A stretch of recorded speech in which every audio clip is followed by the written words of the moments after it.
Uno, agradecer a Moni la invitación, y si estuvieron aquí los últimos 30 minutos, se darán cuenta que hay muchos en el auditorio que quisieran estar acá. Sorry, no pueden. Acá están los señores que voy a presentar en un momento y uno vía remota, pero fue muy rica la participación y vamos a tratar de privilegiar eso mismo. Entonces, para dar ya inicio, y algunos se irán incorporando en los próximos minutos, esperamos. Yo soy Salvador Camarena, soy periodista. Pueden consultar, por favor, vía electrónica, porque los clics me generan algo de influencia con mis jefes para luego cobrar más. No compren el periódico, métanse al portal del Financiero y ahí consulten mi columna. Digo, si estamos hablando de temas electrónicos. No, en serio, ahí estoy a sus órdenes de lunes a viernes en la columna, y estoy también trabajando últimamente en periodismo de investigación en Mexicanos contra la Corrupción y la Impunidad. Todos los tips, expedientes, filtraciones, bienvenidos. Por lo pronto, tenemos una ausencia. Uno de los panelistas programados originalmente, Eric Huesca, se enfermó, no podrá estar aquí con nosotros, pero tendremos en sustitución vía remota la participación de Luis Miguel Martínez. Con nosotros aquí están Ernesto Flores, bienvenido Ernesto, licenciado en Matemáticas por la UNAM, doctor en Estadística por la Universidad de Chicago y presidente del primer y segundo Consejo Consultivo del IFT. Y también está con nosotros Eric Huerta, licenciado en Derecho por la Ibero, maestro de Administración Social y candidato a doctor en Desarrollo Rural, coordinador general adjunto de Redes por la Diversidad, Equidad y Sustentabilidad, AC, y según dijeron hace un par de minutos, ellos dos tienen visiones muy encontradas sobre el tema que nos reúne hoy, que es cobertura y acceso que se necesita. Les propongo que ellos tienen programado una presentación de 7 minutos más o menos. Arrancaremos con Luis Miguel y a partir de eso, por supuesto, tendremos la posibilidad de seguir este diálogo, que creo que es lo más importante en un foro de estos, que haya esta horizontalidad y la gente que se reunió hoy aquí tenga oportunidad de debatir con nuestros panelistas y viceversa, que ellos expliquen, que ellos detallen. Decía también Eric hace rato, a veces estamos en esta materia, y yo creo que en otras en nuestro país, como el perro que se trata de morder la cola, que da vueltas y vueltas y no se da cuenta que podría caminar derecho para otro lado. Dicho eso, vamos con Luis Miguel. ¿Está listo? Nadie me responde, supongo que estará listo.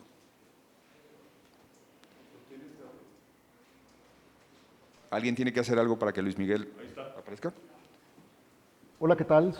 Soy Luis Miguel Martínez, soy académico investigador en la Universidad Iberoamericana, soy miembro del Consejo Consultivo del Instituto Federal de Telecomunicaciones y soy presidente de la Internet Society en México. El día de hoy les voy a platicar sobre las políticas públicas y el acceso y cobertura en materia de telecomunicaciones. Para comenzar, platiquemos sobre qué es una política pública. Una política pública no es más que el conjunto de acciones, regulaciones y leyes que sigue un Estado o que promulga un Estado en una materia en particular. El caso que nos ocupa es el de las telecomunicaciones. El sector de las telecomunicaciones es sumamente importante para una sociedad moderna, globalizada, integrada, justa, libre, debido a que hoy en día la comunicación rige la mayoría de las actividades humanas que a final de cuentas reditúan o tienen una consecuencia en la construcción de una sociedad y por ende en la construcción de un país. El sector de telecomunicaciones en México aporta cerca del 3% del Producto Interno Bruto, lo cual lo vuelve una de las actividades más importantes en este país. Como recordamos todos, en 2014 se promulgó la reforma en telecomunicaciones, que es una de las 11 reformas estructurales que el gobierno mexicano comenzó a trabajar desde 2012. El principal objetivo de la reforma en materia de telecomunicaciones consistió en realizar diferentes cambios impulsados por el Poder Ejecutivo, el Legislativo y hasta el Judicial, para establecer fundamentos constitucionales y legales y para crear una nueva arquitectura jurídica, institucional, regulatoria y de competencia para el sector de las telecomunicaciones y de la radiodifusión. Estos fundamentos Están basados en los principios de efectividad, certidumbre jurídica, promoción de la competencia, la regulación eficiente, la inclusión social digital, la independencia, transparencia y rendición de cuentas. Pero si nosotros revisamos los fundamentos, ¿qué es lo que nos encontramos? Que la mayoría de ellas tienen un impacto económico, no tienen un impacto social directo. ¿Qué quiere decir? Bueno, si tenemos como principio el fundamento de efectividad, cualquiera de estas regulaciones, legislaciones o acciones tiene que ser efectiva para que el sector social sea beneficiado. Sin embargo, cuando hablamos de promoción de la competencia, lo que estamos impactando es el sector económico. Estamos privilegiando a ciertos mercados que sí tendrán un efecto secundario en la sociedad, pero no es el efecto primario. Más allá de esta agrupación de leyes que le dan esta arquitectura jurídica, pocos de los resultados de la reforma en telecomunicaciones tienen que ver efectivamente con un impacto social. Aquí surge la primera pregunta. Más allá del beneficio económico de la sociedad y del fortalecimiento de las instituciones, ¿qué beneficios sociales tenemos los mexicanos con estas reformas? Para entender esto o tratar de ubicarlo, tenemos que entender dos conceptos fundamentales en las políticas públicas de telecomunicaciones.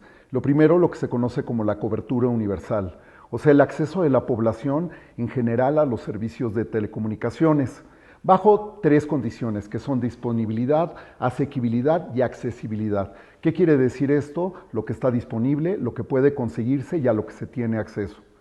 Y el otro concepto fundamental es la política de inclusión digital universal, que como su nombre lo dice, es un conjunto de programas y estrategias, regulaciones, legislaciones que emite el gobierno para brindar acceso a las tecnologías de información y comunicación, incluyendo el acceso a Internet de banda ancha para toda la población, haciendo énfasis en los sectores más vulnerables de la población, con el único objeto de cerrar la brecha digital. Entonces, al hablar de políticas públicas de acceso y cobertura, tenemos que ubicar que el acceso es un derecho que tenemos los habitantes de México, mientras que la cobertura es una obligación del gobierno y de los que nos ofrecen los servicios. Entonces, a final de cuentas, estas políticas lo que buscan es balancear la oferta contra la demanda o el consumo contra la oferta. De esta forma, en la ley y en la regulación están incluidos los dos conceptos, nada más que de forma diferente a esta forma en la que lo vemos como derecho y obligación. Para cobertura, todos los títulos de concesión hablan de una cobertura geográfica, de una cobertura social, de una cobertura poblacional. No hablan en términos de un cambio social, simplemente a dónde llega. En el caso del acceso, simplemente la ley se refiere a aquellos lugares donde yo como ciudadano voy a llegar a conectarme, ¿sí? Nadie habla de mis capacidades para poder hacer esa conexión. De esta forma, el acceso garantizado y la obligación de dar cobertura en lugares y a las personas solo representa el deseo del Estado para cumplir con sus obligaciones constitucionales, centrándose en la infraestructura, en poner las condiciones para que haya una infraestructura y en verificar y validar que exista esa infraestructura. Entonces, en el espíritu de rendición de cuentas y de transparencia, el Instituto Federal de Telecomunicaciones y la Secretaría de Comunicaciones y Transportes han buscado mostrar que la regulación está favoreciendo la competencia, obligando a los operadores a dar un servicio de calidad o el mejor servicio, ¿sí? Y dar este servicio en donde se debe de dar y cuándo se debe de dar. Y al brindar el acceso a las infraestructuras para que los mexicanos las utilicen. ¿De qué forma el Estado ejecuta las políticas y actúa de forma transparente y rinde cuentas? La forma más sencilla es produciendo reportes y produciendo indicadores. Tenemos que hablar de que en materia de telecomunicaciones, dos entidades producen reportes. Por un lado, la Secretaría de Comunicaciones y Transportes, por otro lado, el Instituto Federal de Telecomunicaciones. En el caso de la Secretaría de Comunicaciones y Transportes, El punto central del discurso es hablar de la puesta en marcha de iniciativas que amplían la cobertura y donde se está mostrando que existen las condiciones para tener una mejor competencia en materia de telecomunicaciones. Hay 4 proyectos que recurrentemente son mencionados: la red compartida, los proyectos de infraestructura pasiva, la red troncal y México Conectado. De estos 4 proyectos, hay 2 proyectos que son muy importantes en términos de brindar acceso y que dependen de una cobertura de los operadores, tanto del Estado como los operadores privados, sean mayoristas o minoristas. El primero tiene que ver con la red compartida, ¿sí?, que es un gran despliegue de una infraestructura que está dirigida a crear un mercado móvil de acceso abierto en México y hacer que el sector privado desarrolle, financie, despliegue, opere y promueva una red de servicios móviles. A la par de la red troncal, que está basada en los hilos de fibra óptica que recorren todo el territorio nacional, se piensa que los servicios de telecomunicaciones podrán llegar a prácticamente un 92% de la población. En el caso de México Conectado, se busca reducir la brecha digital que existe en el país, llevando conectividad de Internet de banda ancha gratuita a escuelas, hospitales, bibliotecas, centros comunitarios y otros sitios y espacios públicos. Por otra parte, el Instituto Federal de Telecomunicaciones, en su último reporte, habla de que se ha logrado mayor competencia, más oferta de servicios, mayor inversión en infraestructura, caídas importantes en los precios, mejores tecnologías y mayor calidad en los servicios. Viendo estos 2 discursos, lo que podemos ver es que efectivamente el sector de las telecomunicaciones es más competido, las empresas están compitiendo en un terreno nivelado, pero de nuevo surge la pregunta: ¿y nosotros como usuarios y ciudadanos qué beneficios hemos recibido directamente? Ahora, cuando pasamos al terreno de los indicadores, tenemos que hablar de indicadores nacionales, que son los que genera la Secretaría de Comunicaciones, el Instituto Federal de Telecomunicaciones, el Instituto Nacional de Estadística, Geografía e Informática, y los indicadores internacionales, como serían los indicadores que maneja la Unión Internacional de Telecomunicaciones, la OCDE, la UNESCO, etc. En el caso de los indicadores generados por el IFT, algunas figuras clave hablan de que el 62% de los hogares tiene televisión de paga, el 50% de los hogares tiene servicio de Internet, que la velocidad de conexión está en promedio en 10 megabits por segundo. Se necesita cobertura tenemos más y acceso. canales de televisión. Entonces, a partir de ahí, empecemos ya con la gente que estamos aquí en este panel. Muy bien. Muchas gracias. Obviamente, primero agradecer a Moni, que me ha convidado a participar en esto. A diferencia de como en general hago estas cosas, no vengo estructuralmente preparado para hacer punto por punto de cómo deberíamos abordar este tema, sino lo que quisiera hacer es aventar algunas ideas y principios. Y por ideas y principios creo que es básicamente el fondo de lo que se está haciendo en este momento. Es decir, no estamos haciendo una evaluación del sector en este momento, sino estamos tratando de hacer un ejercicio de prospectiva de política pública. Entiendo que es eso, ¿no? Entonces, creo que hay dos conceptos que son muy importantes para el concepto de cobertura. El primero, y esta frase la copio, literal, es una copia de la frase que usaba Diego Molano, que era el ministro de Tecnologías de la Información y Comunicaciones en Colombia. ¿Te puedes acercar un poquito más el micrófono? Gracias. Sí, yo creo que la frase es muy buena, creo que acabó violando sus acciones con el discurso, pero de todas maneras la frase funciona muy bien, que dice: el mercado hasta donde sea posible, el Estado hasta donde sea necesario. Y básicamente es de lo que estamos hablando aquí. Hasta dónde tenemos que llegar con acciones de mercado para poder conseguir el máximo de cobertura posible, y habiendo llegado a ese punto, ¿cómo es que conseguimos el resto? Creo que ese es el primer concepto. Y el segundo, y no que yo lea mucha política, pero eso parece, es una frase que algo mencionó Gabriel hace una hora, pero es una frase que usaba Sebastián Piñera, el presidente de Chile, que básicamente decía, y es lo que nos ha pasado aquí en México, que todos estamos corriendo, pero unos corren más rápido que otros. Y si no corremos más rápido que los demás, nos vamos a quedar atrás. Y yo creo que es claramente lo que ha pasado con México en los últimos 6 años. O sea, no podemos llegar y hablar de crecimientos de 150% y 70%, unos números verdaderamente enormes, y decir que en un aglomerado de indicadores que se publican, México pasa de la posición 71 a la 68.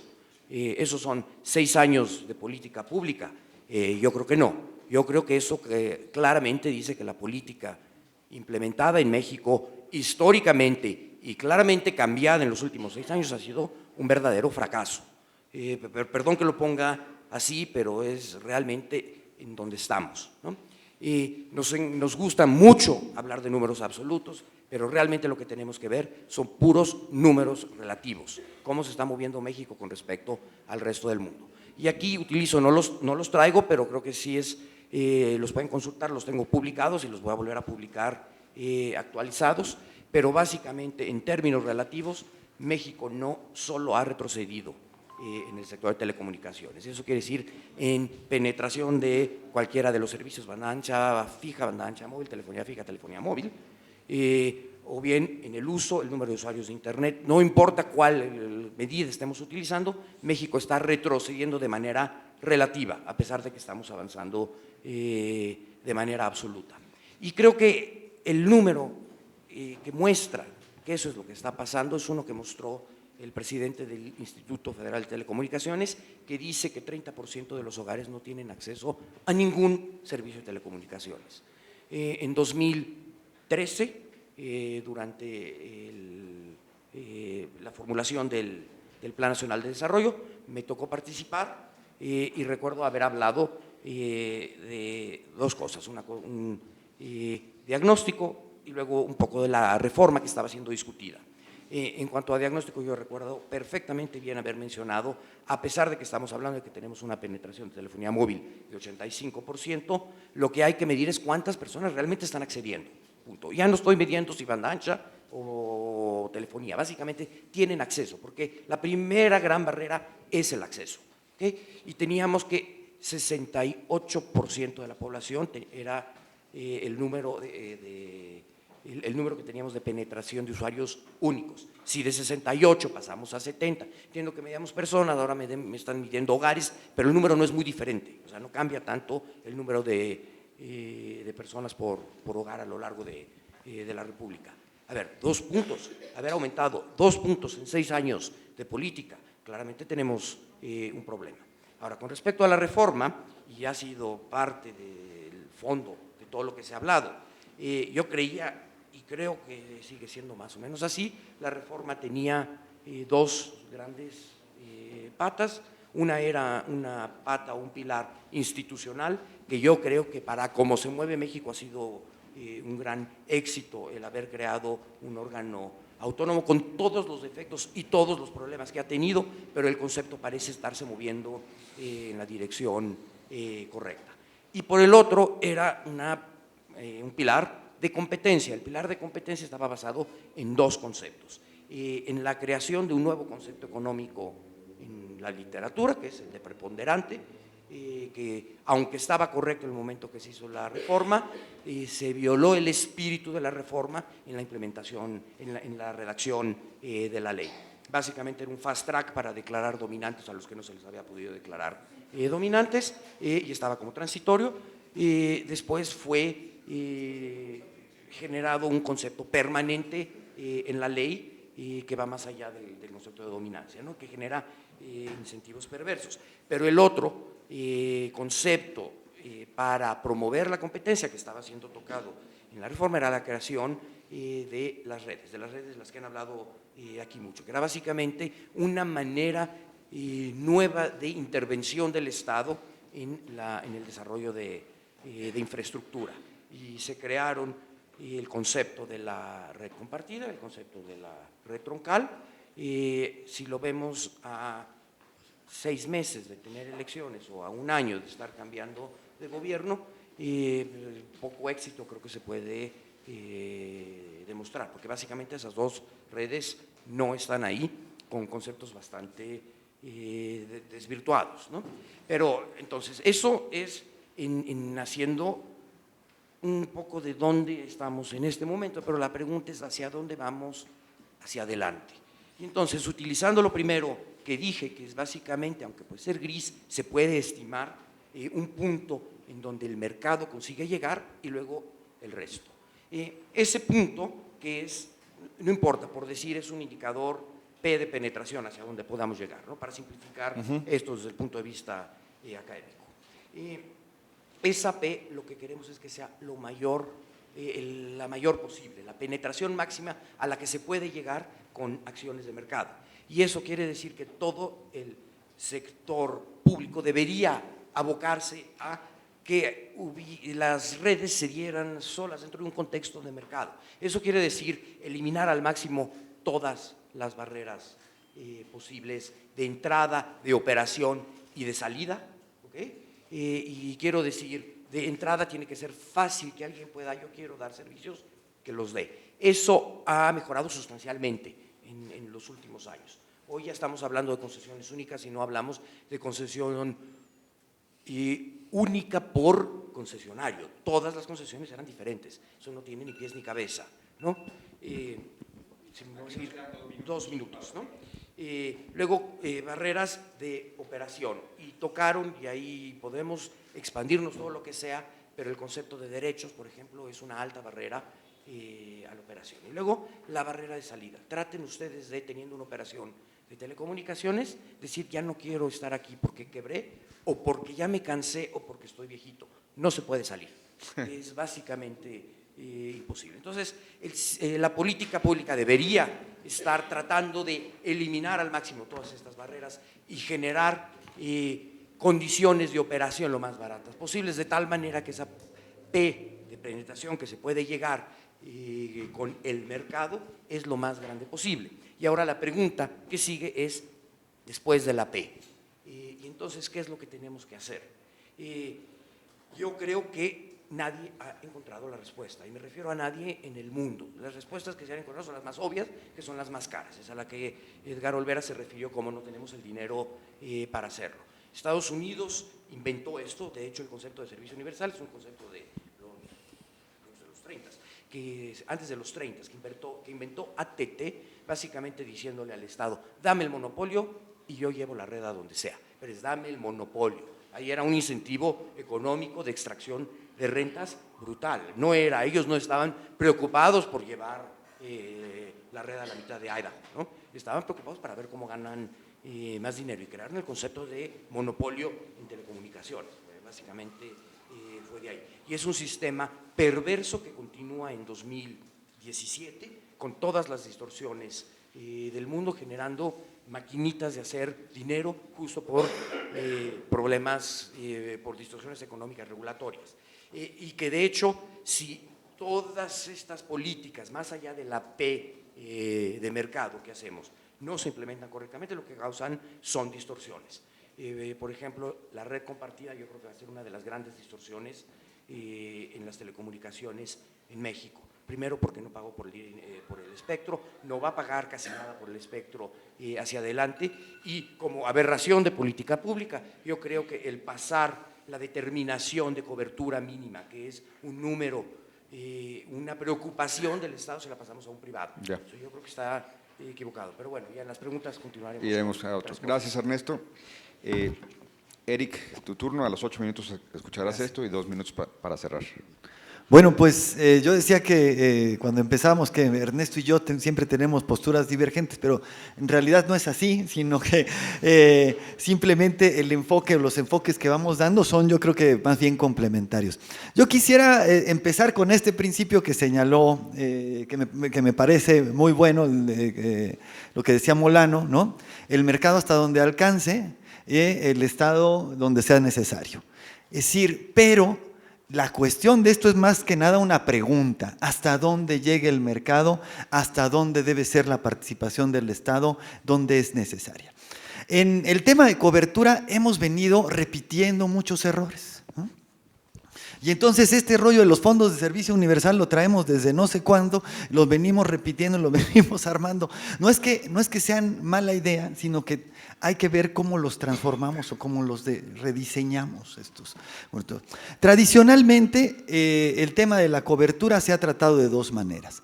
Obligaciones de cobertura social para los concesionarios, es decir, que los concesionarios vayan donde no quieren ir. Y la otra es los fondos de cobertura, que se trata de subsidiar al concesionario para que no le cueste trabajo ir. Esto nos lleva a dos problemas. Una, que yo, si soy concesionario y me obligan a ir donde no quiero ir, siempre voy a estar tratando de darme la vuelta y evitar llegar a ese lugar. ¿Por qué? Porque me cuesta más, porque yo nací para hacer negocio, la verdad. No soy el alma de la caridad y mi empresa tiene que hacer números, y si yo voy a un lugar donde no es rentable, no voy a querer ir, ¿no? El segundo punto es que subsidio a esta compañía, la compañía va, pero no se expande, y en el momento en que se descompone la red, esa red se abandona. Porque el problema en estos sitios es el CAPEX, no el OPEX. Perdón, es el OPEX, no el CAPEX. El OPEX es el problema, ¿no? Invertir, pongo una lana, pongo una red, después se descompone, mantenerla es lo que a mí me va a costar mucho dinero y lo que voy a evitar hacer. Entonces, este problema, en realidad, estas dos acciones no son tan malas, pero lo que pasa es que son absolutas y las pensamos como lo único que hay. Entonces, es importante que entendamos dos cosas fundamentales en el tema económico, en este punto. Una, la idea la dio un señor que se llama Braudel, que tiene un libro muy viejito que se llama De Historia de la Economía, es un historiador de la economía, él habla de la arquitectura de la economía. Y una de las cosas que dice Braudel es que hay tres niveles de economía: la economía de subsistencia, la economía local y la economía global. Esos tres niveles, y si lo comparamos con lo que dice Manfred Max Neff, esos tres niveles son capaces de satisfacer todas las necesidades humanas en ese nivel. Es decir, por ejemplo, yo vivo en un nivel de subsistencia, pues a lo mejor no tengo dinero, pero a lo mejor tengo una vaquita ahí, siembro tengo unas hierbitas, y a lo mejor para algunas personas seré pobre porque no tengo dinero, pero mis necesidades básicas podrán estar satisfechas, ¿no? Nada más que en lugar de comer un paté de foie, me voy a comer un caldo de pollo del pollito que maté. Es decir, no hay hay esa capacidad en los tres niveles económicos. Pero otro de los principios que señala Braudel es que los entes que operan en cada uno de estos niveles económicos son incapaces de operar en otro nivel. Es decir, si a mí me va muy bien haciendo pastelitos y vendiéndolos en mi cuadra, no me va a ir probablemente muy bien si, aunque sea el gran pastelero, lo quiero pasar así de sopetón a venderlo globalmente o convertirme en un exportador. Y viceversa, ¿no? El señor que opera una red muy bien en una ciudad, probablemente no va a ser capaz de operar esa misma red en una comunidad pequeñita. Esos son básicos de economía que los ignoramos constantemente, sobre todo porque quienes armamos este tipo de políticas, pues nunca hemos vivido en una comunidad, no conocemos bien cómo están estas cosas, cuáles son las necesidades, y se nos ocurren cosas que aparentemente son muy buenas, pero que son muy poco operables, ¿no? Tradicionalmente nos hemos enfocado a que estos operadores traten de operar donde no son viables para operar. Es decir, tenemos un operador que está en una economía global y por muchas obligaciones de cobertura que le pongamos o muchos subsidios que le demos, cuando lo llevamos a una economía de subsistencia, le va a ser muy caro operar, va a ser inviable y todo el mundo vamos a perder, que es lo que hemos estado haciendo, invirtiendo millones y millones en tratar de que eso suceda. Pero la economía, antes decían que era fallas del mercado, ¿no?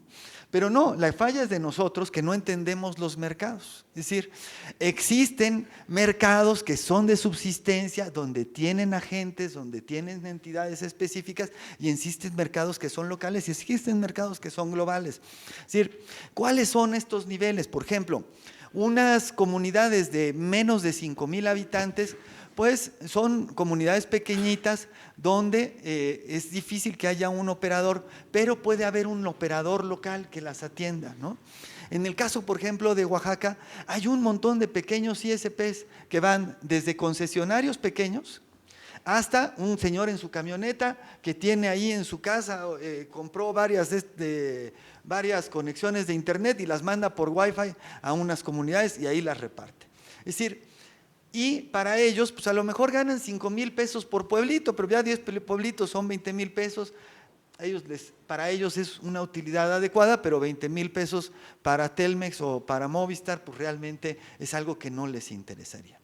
Pero el gran problema es que en estos puntos, en varias ocasiones, y es esto que tocó ahorita del tema de los monopolios, de la tendencia monopólica de los grandes operadores, están como el perro del hortelano, ¿no? Ni comen ni dejan comer. Yo no voy para allá, pero tú no puedes usar mi espectro. ¿O quieres usar mi espectro? Pues tienes que invertir un montón de dinero para poderlo usar. Oye, pero mira, yo voy a ganar 20,000 pesos. Mira, a mí no me importa que vas a ganar 20,000 pesos con esto. Tú me pagas tantos millones para yo poderte empezar una licencia, darte la posibilidad de ser operador móvil virtual de mi red, ¿no? Entonces, ¿dónde está la labor del Estado en este punto? Y la labor del Estado precisamente es eliminar estas barreras para que estos pequeños operadores que operan tanto en las economías locales como en las economías de subsistencia puedan operar. ¿Cuáles son estos puntos? La primera barrera de entrada, pues es espectro, ¿no?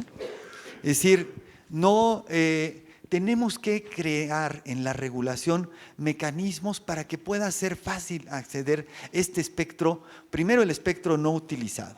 Otra vez podemos también dedicar espectro para uso social, pero a veces se puede, si existen elementos que se pueda entrar a espectro no utilizado, por ejemplo, mecanismos de uso secundario.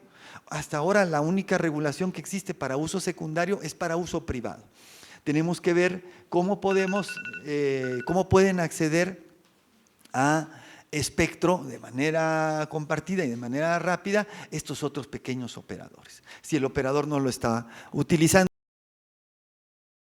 el propio operador se adelantara y empezara a buscar mecanismos más ágiles para compartir este espectro y para llegar a estas localidades. El segundo es el concesionamiento, ¿no? Tenemos que ser todavía más sencillos para estos operadores. Estos operadores chiquitos a veces les es muy complicado incluso venir a la ciudad, ¿no? O incluso pagar los 30,000 pesos que puede solicitar una concesión, porque estamos pensando en operadores muy pequeñitos.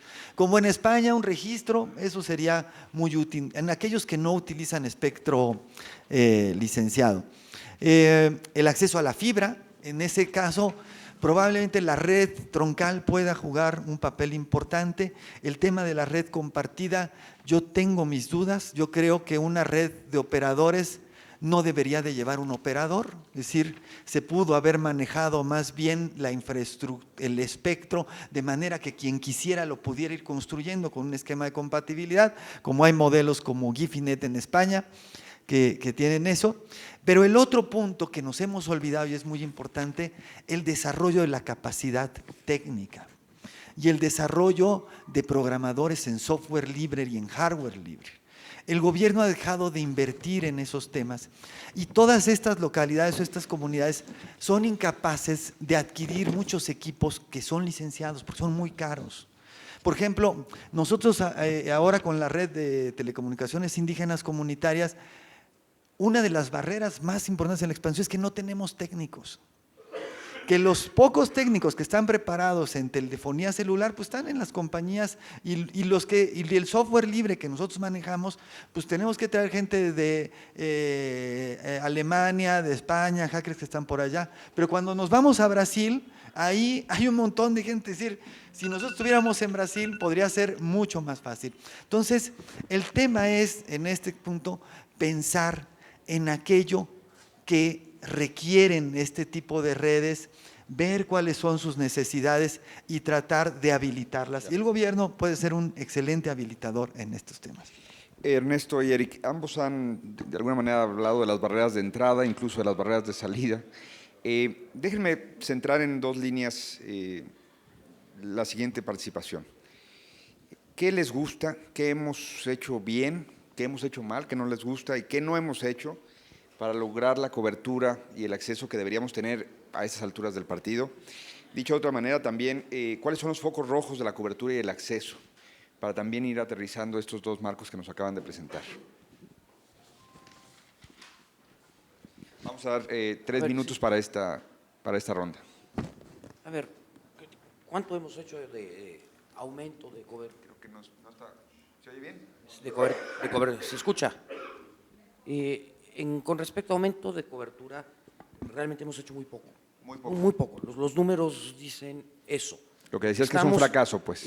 Lo que estamos haciendo es más para los mismos. Sí, hay algo mal con ese micro. Gracias. Está mejor. Sí, ahora hasta yo me oigo. No, lo que estoy diciendo es los números no han cambiado tanto en cuanto a los que tienen y los que no tienen, ¿no? Que esa es básicamente la discusión del día de hoy. Ha mejorado sustancialmente, mucho, para los que tenían. Los que tenían ahora tienen mucho más. O sea, hemos tenido una política, ya salió el tema en la anterior, un tema de concentración de renta. Básicamente es lo que hemos tenido. La política ha sido concentradora, no ha sido expansiva en cuanto a la inclusión. Y eso, insisto, eso lo demostró, ni siquiera tengo yo que interpretar los números de manera diferente. Lo ha dicho el presidente del IFT cuando dijo que hay 30% de los hogares que no tienen servicios. Eso es claramente un reflejo de que no ha habido un esfuerzo grande de cobertura. Ahora, eso también te refleja que ha habido un problema de demanda. No hay suficiente demanda. La midamos como la midamos, ¿ok? Pero si tú lo que tienes es un país que, aunque no ha crecido mucho, algo ha crecido. ¿Okay? Tú tienes un sector en donde los costos, no los precios, los costos de prestar el servicio han bajado. Ha habido impresionantes avances tecnológicos y muchos de ellos a lo que te llevan es que produces lo mismo por mucho menos. ¿Okay? Y entonces tú tienes un país en donde la riqueza crece, en donde el costo está bajando y la PE esa que estoy utilizando, que básicamente está demostrada en 70, no está aumentando, entonces tenemos un problema de política pública muy claro porque no se está empujando esa P con dos efectos que naturalmente le empujan, que es crecimiento del ingreso de las personas y disminución del costo de prestación del servicio. Ya, gracias Ernesto. Eric. Yo creo que, bueno, podríamos hablar de varias cosas que tendríamos que trabajar, ¿no? Que yo creo que veo potencial. El tema estadístico es súper importante. Nosotros, bueno, ahorita hemos tenido muchas dudas con respecto a las estadísticas. Ahí los invito a leer uno que se llama El Estirón de México Conectado. También el tema de la estadística en telefonía celular. A mí me causó un poco de extrañeza cuando estábamos en el consejo para revisar uno de los temas de cobertura, que de repente vi un alza, es decir, que bajo ciertos parámetros normales no podía ser. Y, por ejemplo, encontré un cambio en una pregunta de la Enduti, ¿no? Que en lugar de decir, ¿tiene servicio de telefonía celular? ¿Tiene usted un celular? ¿No? Entonces, eso ya se contaba como cobertura, ¿no? En la Enduti. Entonces, bueno, mucha gente tiene un celular, pero no tiene cobertura. Usted va a una comunidad, va a encontrar que todo el mundo tiene un celular porque eventualmente o juegan con él o salen y lo usan. Pero ese es un tema que tenemos que revisar muy bien la estadística. Y el otro es ver la estadística por localidad. Porque si queremos una cobertura universal, tenemos que ver dónde están los focos rojos para que se pueda cubrir, ¿no? Es decir, no, las estadísticas por nivel poblacional no me dan mucho, ¿no? Y lo vimos en las gráficas, ya cuando llegamos a los estados, pues vemos estas variaciones. Entonces es importante saber, a ver qué localidades no están cubiertas, por qué no están cubiertas. Mira, esta está cerquita de donde tienes una cobertura, te es fácil ampliarla, ¿no? Es decir, nos podría dar mucha imaginación solamente hacer este juego, que por ejemplo en la unidad de de la que trabaja con los consumidores, de usuarios, ¿eh? Ha hecho un trabajo muy bueno en este sentido y hasta simplemente diciéndoles a los operadores, mira, yo voy a poner lo que yo tengo aquí si tú no me das tus datos. Ah, no, aquí te van mis datos estadísticos, ¿no?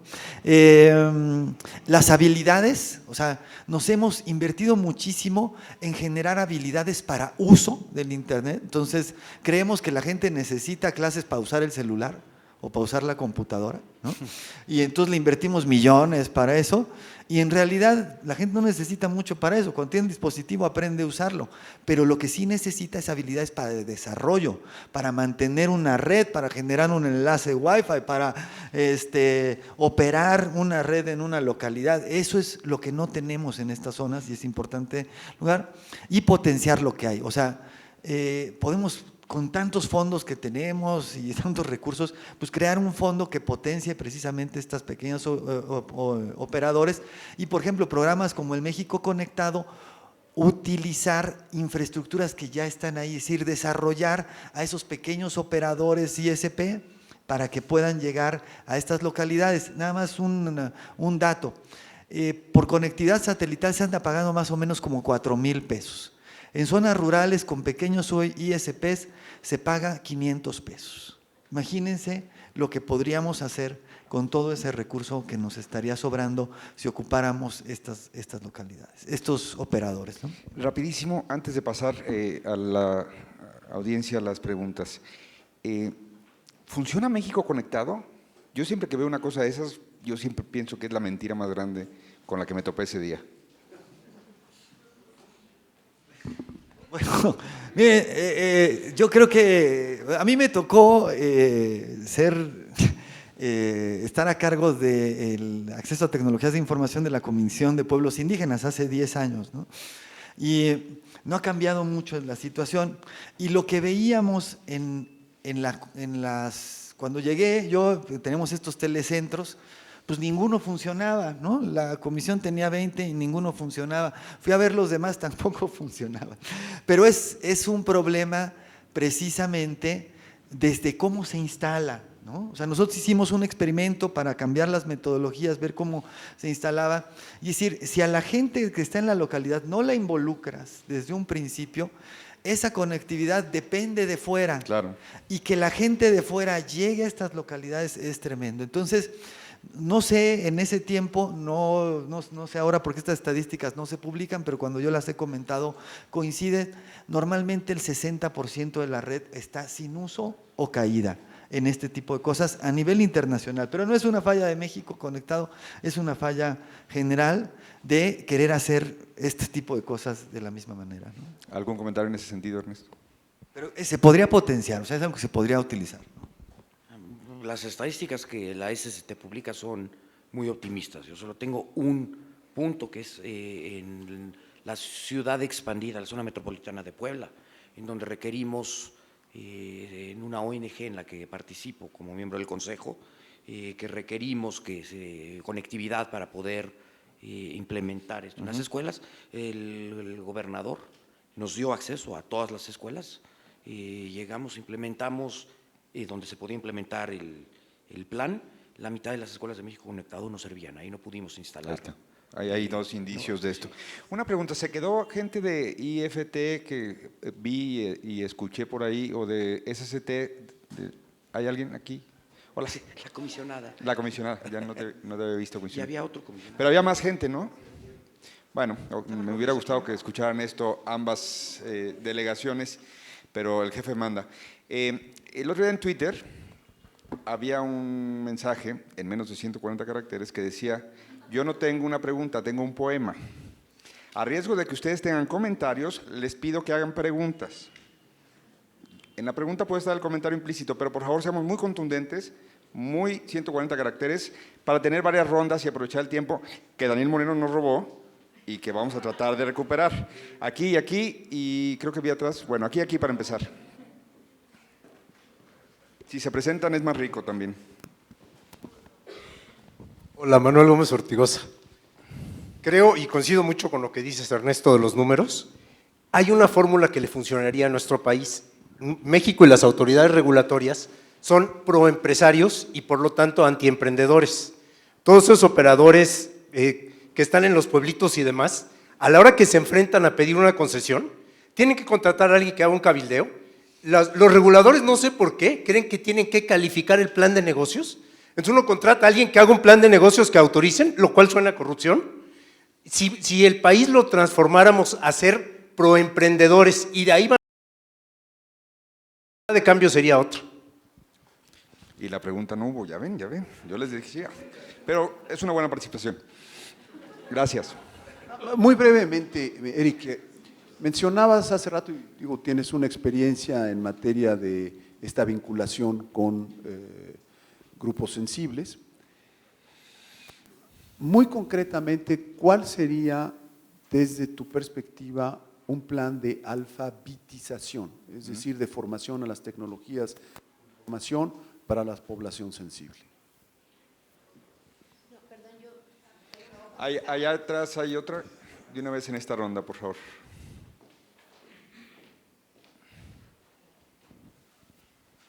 Aura Ruiz. Si hay como una red desplegada para México Conectado que presume estadísticamente ser muy grande y cubrir muchos puntos, lo que me cuesta trabajo entender es si está como sea un tipo de infraestructura ahí, ¿por qué no sirve? ¿Y cómo la hacemos funcionar? O sea, si hay algo que no está funcionando ahí, supongo debe haber algún modo de recuperar eso que no está sirviendo. Gracias. Ella debió moderar esta mesa, Moni, toma apuntes. Adelante, por favor. Bueno, en el tema de alfabetización, mire, yo los invito a ver un video que se llama A Hole on the Wall. Es decir, no, si quisiéramos hacer más bien, lo que hay que hacer es retos, hacer cosas, es decir, no se requiere alfabetización digital, ¿no? Esa tan mencionada es uno de los mitos más grandes que tenemos, la alfabetización digital, no. Es decir, si a la gente le ponemos a hacer retos, le ponemos a hacer cosas, va a encontrar la manera de utilizar la tecnología. Lo que sí se requiere, y en lo que sí hemos estado trabajando, es la formación de técnicos, la formación técnica de personas con base en necesidades rurales. Y para formar estos técnicos se necesita esquemas específicos de formación. Tiene que ser corta, tiene que ser muy práctica y cercana, ¿no? Y esto no lo hay, o sea, mucha gente para hacer ahí tiene que irse, tomar meses, tomar fuera, y esas capacidades no las tienen. Y por el otro lado, ¿por qué no sirve? Miren, no sirve porque la gente que llega lo instala y la comunidad le tiene miedo. Y no lo toques, porque si lo toques lo descompones. Y tú lo pagas. Entonces, a veces, a mí me ha tocado llegar a localidades donde las computadoras están encerradas, por ejemplo, o redes donde lo que pasó fue que se zafó un cablecito, ¿sí? Pero si a las personas… Pero el mexicano común es más inteligente que eso, sabe pegar los cablecitos. Exacto, exacto. Si ahí en la misma comunidad…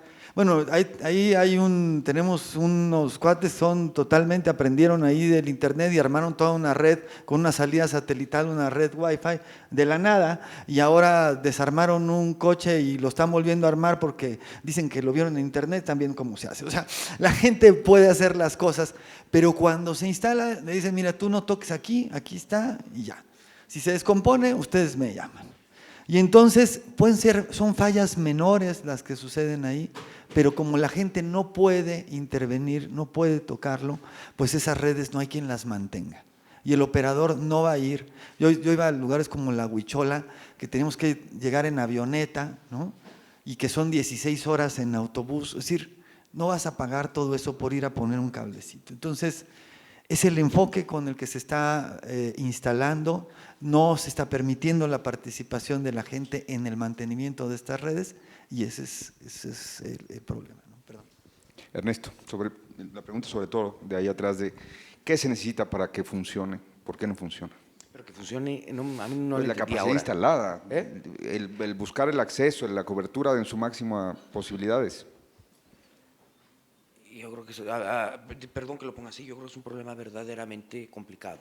No existen los incentivos por ningún lado. No existen los No incentivos existen por los ningún lado. incentivos y eso se mueve por muchos lados. Primero, el no lo toques. Esta misma iniciativa en la que trabajo, en una escuela en la Miguel Hidalgo, no en la parte rica de la Miguel Hidalgo, pero de todas maneras de bastante alto nivel, de la SEP, las computadoras estaban bajo llave, ¿no? Y estaban bajo llave y los niños no las podían utilizar. Era solo media hora y los vigilaban tanto que resultaba verdaderamente absurdo. Y había 2 laboratorios. Estaba el laboratorio dado por esta iniciativa, no me acuerdo cómo se llama, Únete. Por Únete, y la otra era el laboratorio del señor Mancera. Y estaban cerrados y los 2. Había para gente de clase media, porque es clase media, aunque vea escuela pública, muy alta, y no podían acceder a las computadoras porque se descomponían, porque había que cuidarlas, ¿no? Esto es mucho peor en la parte rural, ¿no? Y además, lo que siempre hemos tenido como hacedores de política pública, miedo de entender, incorporar a la política, es que todo se convierte en un costo recurrente. No son costos de una sola vez, son costos recurrentes. Y entonces, cuando están mal evaluados de salida, básicamente son iniciativas que se mueren porque no son sustentables. Y yo creo que ese es uno de los graves problemas que ha tenido en México, aunque originalmente estaba planteado con costos recurrentes. Se licitaba, tú operador tienes la obligación de, y yo te voy a pagar, pero de todas maneras acaba, si no hay un mecanismo de supervisión y tú no tienes una parte que demanda y que exige que funcione, El cumplimiento. no va a jalar. Yo noto que están bulleando a las instituciones. A riesgo de eso, le voy a dar la palabra a Moni de Swan para que ahora sí Y también acabe tenemos con ellas. preguntas de redes. Tenemos. Preguntas de redes, un par, Carla, y luego Moni de Swan. Martiano Quivera Sánchez, me parece importante que se busque que la manera de proveer a la población con las redes y herramientas para tener acceso. ¿Cómo planean hacerlo? Gabriela Sarcos Lisboa, ¿de qué sirve que se cree esto si no funciona como debería? No es crear por crear. El Internet en México es un asco, lo mismo con la señal de algunas telefonías. ¿No deberían crear estrategias para que esto se solucione? ¿Qué proponen? Y tengo una más. Una más. Desde Mérida. En el supuesto caso de lograr una cobertura ideal, ¿cómo evitamos que ese hecho juegue en contra de la sociedad siendo usado como herramienta para el tráfico de drogas, trata de blancas, comercio informal, pornografía, etcétera? ¿Cuál sería el marco regulador para asegurar el uso favorable y positivo de estas herramientas que busca proporcionar el Estado? Moni. Sí, hay, quizá bajo mi corto entendimiento, 3 formas de generar acceso y cobertura. Uno es con subsidios directos. Ya nos dijo el subsecretario que no alcanza, que no hay dinero suficiente. Otra es utilizando los activos del Estado. Ya nos dijeron el presidente del IFT que no hay forma de utilizar el espectro para fomentar cobertura porque se generan injusticias con los existentes. Y conceptos como la red compartida, ya nos dijo Ernesto, que generan distorsiones. Entonces, ¿cómo le hacemos? Exacto. Bueno, Ernesto, ahora sí por alusiones. ¿Qué le contesto? Ha sido todavía más contundente que yo. A ver, lo dije cuando empecé a hablar de ATT, yo creo que nadie ha encontrado cómo hacer esto. Y nadie, no quiero decir en México, ¿no? Nadie en el mundo, porque depende de una gran cantidad de variables. Entonces, yo creo que lo que tendríamos que hacer en México es definir qué queremos y para qué lo queremos. Sí, un umbral. Pero qué queremos, ¿no? Y yo creo que lo que tenemos que ver son el mercado, no el mercado como existe hoy, sino las necesidades de las personas, las que tienen hoy y las que podrían tener y las que podrían venir. Y para poder satisfacer esto de la mejor manera posible. Yo creo que ese ejercicio, yendo no a partir de la oferta y de indicadores de riqueza, que es básicamente lo que en general se hace, sino de la demanda per se, de las necesidades de las personas, tratar de entender qué es lo que se necesita y ver cómo hacemos que eso haga un match. Y yo creo que a final de cuentas van a terminar siendo una mezcla de cosas como las que ha mencionado Moni. El primero es un pedazo, porque es básicamente la utilización de fondos públicos de una u otra manera para promover la oferta. Yo creo que los fondos públicos también deben promover la demanda, no solo la oferta. Gabriel ha hablado de fondos. Yo creo que los fondos son un gravísimo error porque violan el concepto de externalidad y a quién se le genera la externalidad, pero de todas maneras es otra manera de utilizarlo. Los activos del Estado claramente sí, pero eso es un paliativo mucho más que otra cosa, a menos de que empecemos a generar situaciones como la red compartida, en donde se violan los conceptos de neutralidad competitiva y distorsionan al mercado, que es el segundo y el tercer punto del que ha hablado Moni, ¿no? Gracias, Ernesto. Eric. Pues yo creo que sí hay facilitadores a cada nivel y sí hay soluciones, o sea, sí hemos visto soluciones. Tenemos de entender cómo se dieron estas soluciones. Es decir, o sea, cuando uno va a ciertas localidades de Oaxaca, que es lo peor para comunicar, porque si ustedes ven el mapa de Oaxaca es como si lo hubieran arrugado así, está todo lleno de montañas. Hay un montón de lugares que tienen una conectividad de internet más o menos decente y provista por un pequeño operador. ¿Qué fue lo que permitió a esos operadores llegar ahí? Primero, la existencia de un espectro de uso libre, es decir, el acceso al espectro. El hecho de que existiera Wi-Fi, eso permitió que algunas personas pudieran, con su inventiva, con las capacidades que tenían a la mano, generar una cobertura. Segundo punto, una tecnología de costo accesible. Es decir, el hecho de que los routers estos y con una pequeña modificación se podrían convertir en un enlace y eso es barato, permitió este desarrollo. Entonces, si nosotros atendemos a ese ejemplo de éxito, pues ahí hay una línea por donde trabajar, ¿no? Mayor probablemente disponibilidad de espectro libre, espectro, más facilidad para acceso al espectro, más facilidad para espectro en uso secundario, para fibra en el aire, y la otra, invertir en el desarrollo tecnológico que sea accesible para estos lugares. Como dijo hace rato la diputada, bueno, si le bajamos a investigación, pues tampoco vamos a tener a estas universidades desarrollando esto. O si la orientación de la propia investigación está para atender otras necesidades de un determinado tipo de industria, pues también estamos ahí. Y yo creo que sí hemos tenido cosas buenas, digo, hay una pequeña asignación de espectro a uso social, ya se tienen las concesiones de uso social, uso comunitario, indígena, hay que todavía trabajar mucho en ese desarrollo, pero bueno, ahí están. El tema de competencia, por ejemplo, en el caso de Oaxaca, el costo de la fibra estaba en 40,000 pesos, 8 megas. Ahora entró un operador, entró AT&T ahí y esto bajó el costo muchísimo y ahorita esto permite que este pequeño operador dé en 500 pesos la conectividad en una localidad. O sea, sí hay cosas habitadores, tenemos que ver qué es lo que está funcionando, ¿no?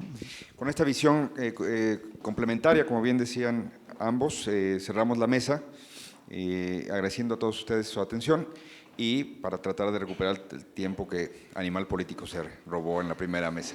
Muchas gracias a todos, gracias Eric, gracias Ernesto, mucho gusto, gracias.